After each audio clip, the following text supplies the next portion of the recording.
Bonjour à tous, une information d'une extrême importance est apparue ce 15 août sur le site economist.com, un journal maintenant qui est connu sur cette chaîne, sur la confirmation de l'écroulement, de l'effondrement de l'État-nation Zimbabwe à cause de la planche à billets, hein, la monnaie singe de Robert Mugabe, bien sûr.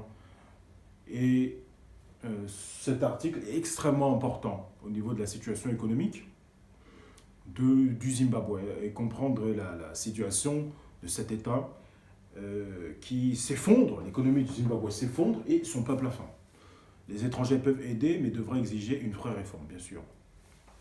Parce que les politiciens, quand même, c'est quand même assez incroyable. Qu'est-ce que ça nous dit? Des décennies après de mauvaise gestion et corruption, le Zimbabwe est une épave. Ses habitants sont pauvres et ont faim. Au début de l'année prochaine, environ la moitié d'entre eux auront besoin d'aide pour se procurer suffisamment de nourriture, selon le Programme alimentaire mondial des Nations Unies. Pardon. Juste entre parenthèses, s'il y a effondrement global au niveau économique, ça risque d'être une catastrophe absolue. Je tenais juste à dire cette parenthèse, c'est quand même important. Dans un pays qui faisait autrefois partie des pays les plus industrialisés d'Afrique, l'électricité ne scintille que quelques heures par jour, souvent la nuit. Les usines et les boulangeries restent les bras croisés pendant que le soleil brille. Les travailleurs arrivent après à tomber de la nuit, espérant que s'ils sont patients, ils pourront allumer leur machine et leur four dans les maisons. Les gens se lèvent au milieu de la nuit pour cuisiner ou repasser leur chemise. C'est terrible. Effectivement, c'est une information importante qui n'est pas reliée et c'est important d'informer de la tragédie de cette État-nation, de l'effondrement confirmé. Donc, les robinets d'eau douce travaillent quelques heures une fois par semaine. Tendai Biti, un député de l'opposition et l'ancien ministre des Finances, se plaignent de ce que la vie a repris de son origine coloniale. Je lave mon panier, mon ami. C'est comme si c'était la Rhodésie du Sud en 1923. La crise est la pire de Zimbabwe depuis les mauvais jours 2008-2009, lorsque l'impression monétaire du président Robert Mugabe a provoqué une hyperinflation si intense que les prix ont doublé plusieurs fois par semaine. Cette crise n'a été apprivoisée que lorsque le Zimbabwe a abandonné sa propre monnaie et a commencé à utiliser des dollars américains. Cette fois, le gouvernement a attribué la sécheresse au malheur de la nation. Le même parti au pouvoir, ZANU-PF, est en charge depuis 1980. Le successeur de Mugabe, Emerson Mnangagwa, qui a pris le pouvoir de son mentor en 2017, est également un voyou. Son régime n'a cessé de s'emparer des dollars, des comptes bancaires des gens et de les remplacer par de la monnaie électronique amusante, qui a maintenant perdu la plus grande partie de sa valeur. En juin, faute d'argent solide pour payer les soldats qui le défendent, le gouvernement a décrété que les magasins ne devaient accepter que de l'argent drôle. L'inflation annuelle a atteint 500%. Alors là, il y a quand même beaucoup d'informations extrêmement inquiétantes. On ne peut plus payer les soldats, on ne doit payer que par l'argent drôle. Qu'est-ce que c'est que cette situation? Alors bien évidemment, après cette catastrophe, l'ONU, ça c'est le site de l'ONU, après le site des économistes, le site de l'ONU, l'ONU Info, l'ONU encourage le gouvernement à écouter les griefs de la population sur la situation économique. Et cette situation de leaders africains qui prennent sur le peuple, c'est exacerbé au Zimbabwe. C'est vraiment très exacerbé. Donc on voit une photo, hein, plus d'un tiers de la population rurale du Zimbabwe sera en situation d'insécurité alimentaire d'ici octobre 2019. Donc c'est un effondrement. Et malheureusement, ça tombe mal, hein, vu la situation économique et le bank run à la Deutsche Bank.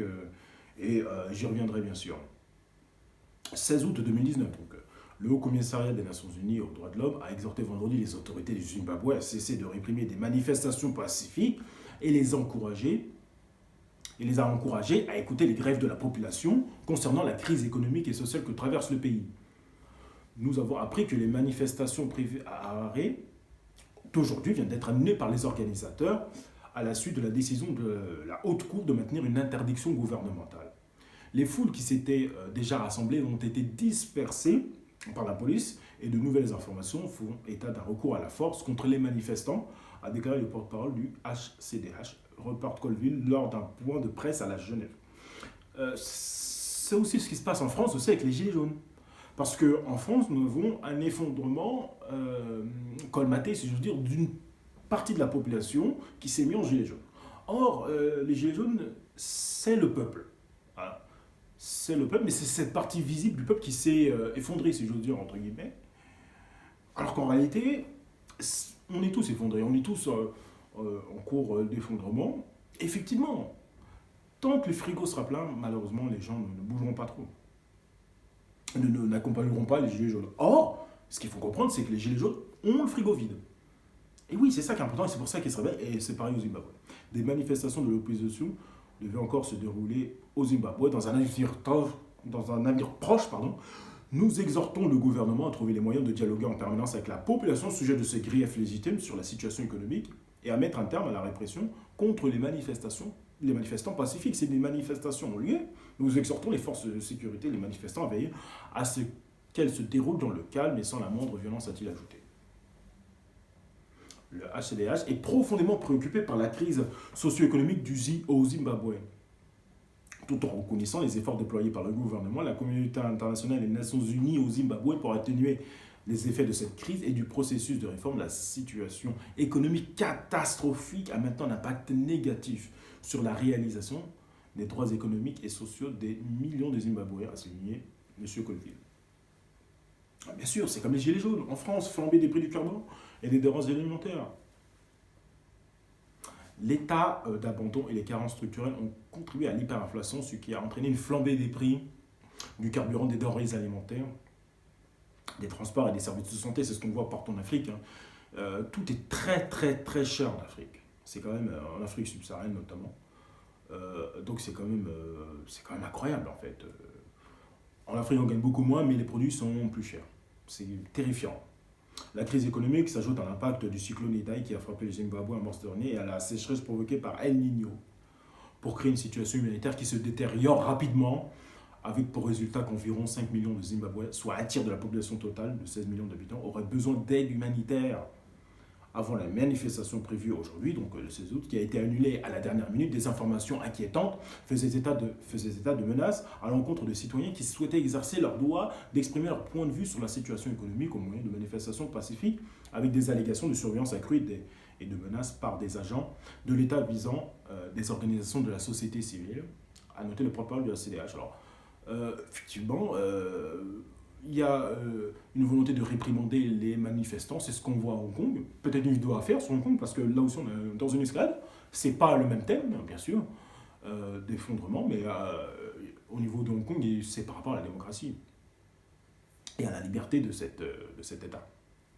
Donc c'est intéressant à y revenir. Plus troublant encore, des informations font état d'agression physique, d'arrestation et de détention de dirigeants de la société civile et de militants de la société civile au cours des derniers mois. C'est pareil comme les Gilets jaunes. On voulait arrêter, par exemple, Éric Drouet ou d'autres, notamment. Donc, c'est absolument pareil. Voilà. Selon la HCDH, les autorités de l'État ont le devoir de garantir le droit au peuple à la liberté d'expression et de faciliter et protéger le droit de réunion pacifique.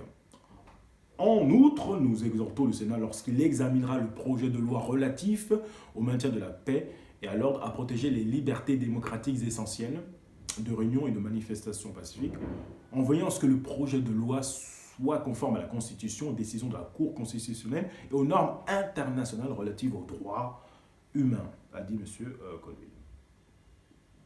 Donc c'est une information extrêmement importante à suivre. Alors c'est un effondrement en cours, mais confirmé là. Hein. On a un effondrement de la Deutsche Bank. La Deutsche Bank est déjà effondrée, il y a un bank run, elle aura bientôt plus de liquidité, on ne sait pas où on en est, je vais voir ça en temps réel. Et puis il y a aussi Hong Kong, ce qui se passe, je vais y revenir. Donc il faut rester vigilant. Il faut rester vigilant. Et il faut voir les informations. On n'est pas informé par rapport au Zimbabwe, on sait, hein, mais là il y a effondrement confirmé, donc c'était une information à partager bien sûr au plus grand nombre. Donc merci à vous de m'avoir suivi.